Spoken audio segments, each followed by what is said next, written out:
It was supposed to be a regular evening, a time for Barron Trump to enjoy some downtime. But this night, this seemingly ordinary dinner at an upscale Manhattan restaurant would turn into an unforgettable spectacle. As he walked in, dressed casually in a hoodie and jeans, his signature MAGA hat perched on his head, no one could have predicted that this would be the moment that would change everything.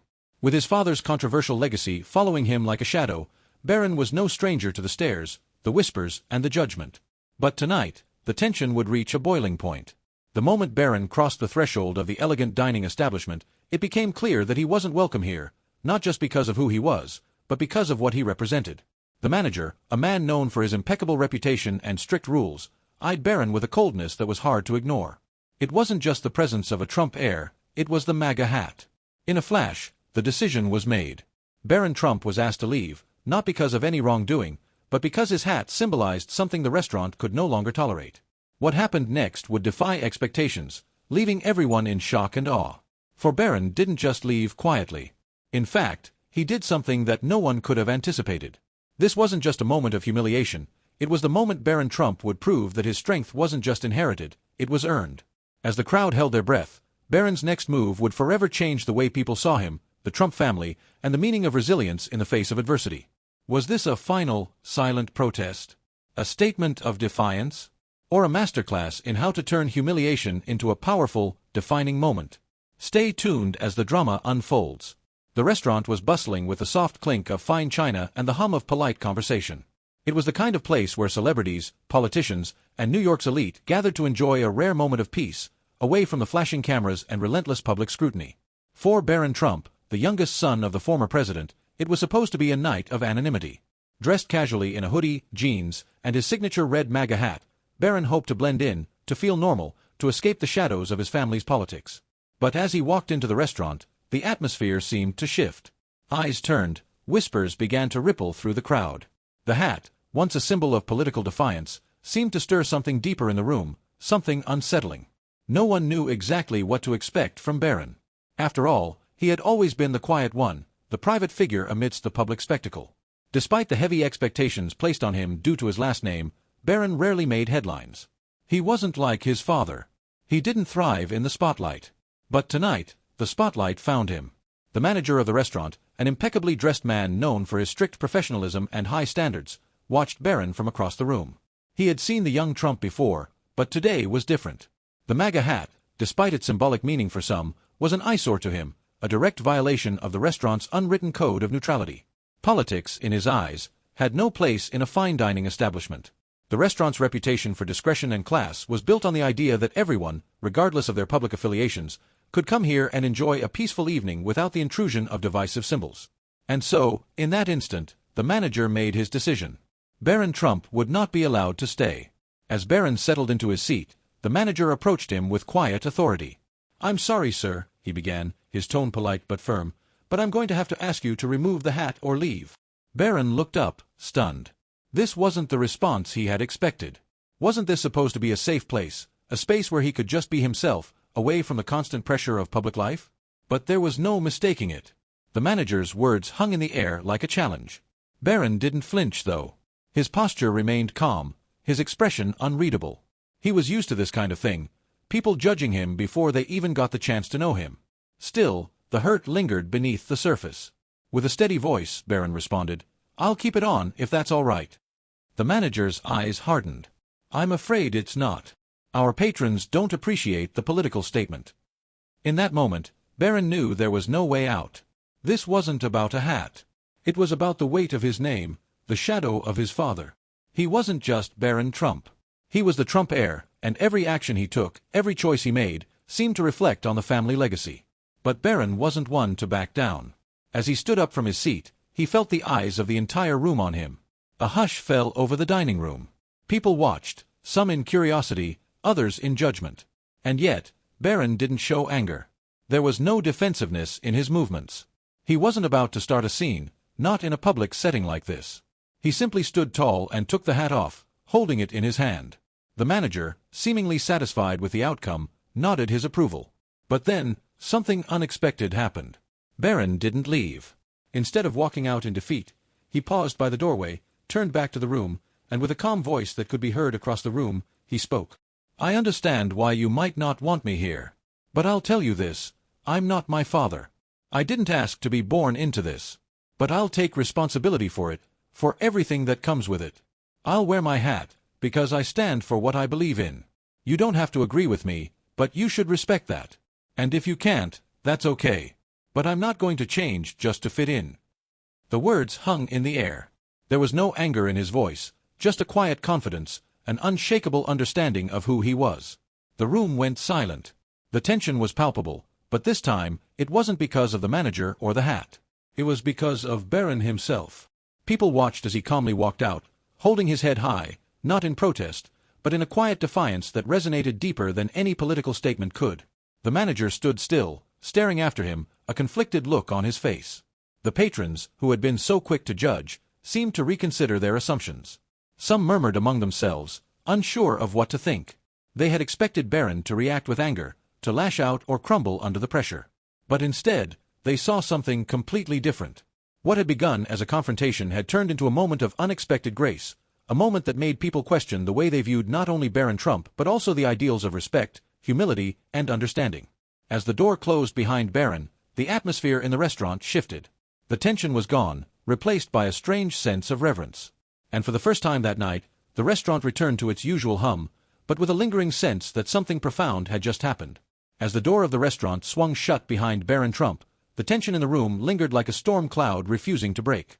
Patrons who had been quietly watching, some in silent judgment, others in shock, could not shake the words Barron had left hanging in the air. The restaurant, once filled with the soft clatter of fine dining and hushed conversations, had now descended into a profound silence. No one spoke, and even the usual hum of servers moving between tables seemed muted. The manager, his face set in an expression of stoic professionalism, stood motionless, contemplating the unexpected turn of events. Had he done the right thing? Was his decision to eject Barron justified, or had he unwittingly created a moment of tension that would never leave the minds of those present? For the first time in a long while, the man questioned the very foundation of the restaurant's no-nonsense policy. Meanwhile, Barron was outside, standing on the steps of the restaurant, his MAGA hat still clutched tightly in his hand. He wasn't angry. No, Barron wasn't the type. But there was something else in the way he stood there, an unspoken strength, a quiet intensity. The harsh city lights flickered, casting long shadows against the buildings, as he gazed out into the bustling New York streets. A voice broke through his thoughts, a voice that wasn't filled with scorn, but with genuine curiosity. "You okay?" Barron turned to see a man walking toward him, an older gentleman, well-dressed, but with a warmth in his eyes that made Barron hesitate. "I'm fine," Barron replied, offering a polite, though somewhat distant, smile. The man, a fellow diner from the restaurant, had stepped out to see if Barron was all right. His face was open, devoid of any political alignment or expectation. He just saw Barron as a person in a moment of discomfort, and he was offering a small act of kindness.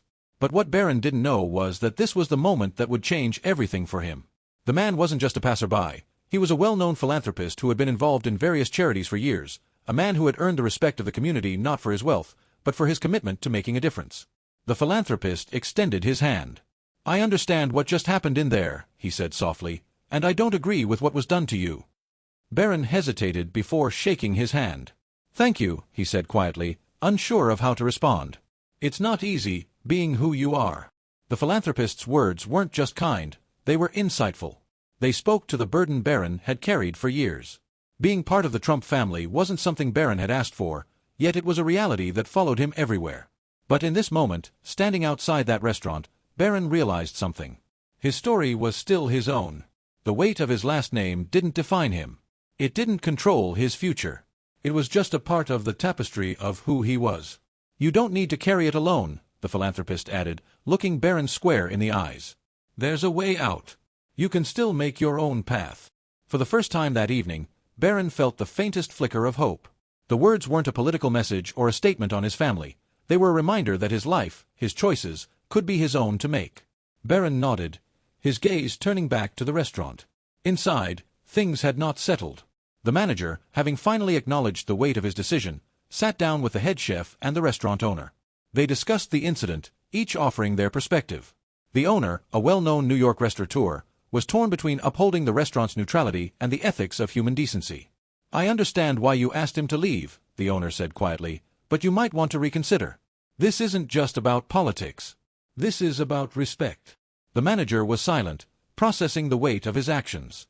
He had followed the restaurant's unwritten rule, but in the process, he had turned away someone who deserved not just respect but the freedom to be treated like anyone else. Back outside, Barron had turned to leave when he was stopped again by a familiar voice. The philanthropist had walked back up to him, but this time, he wasn't alone. A group of people, several of them prominent community leaders, had followed him. The group didn't offer words of sympathy.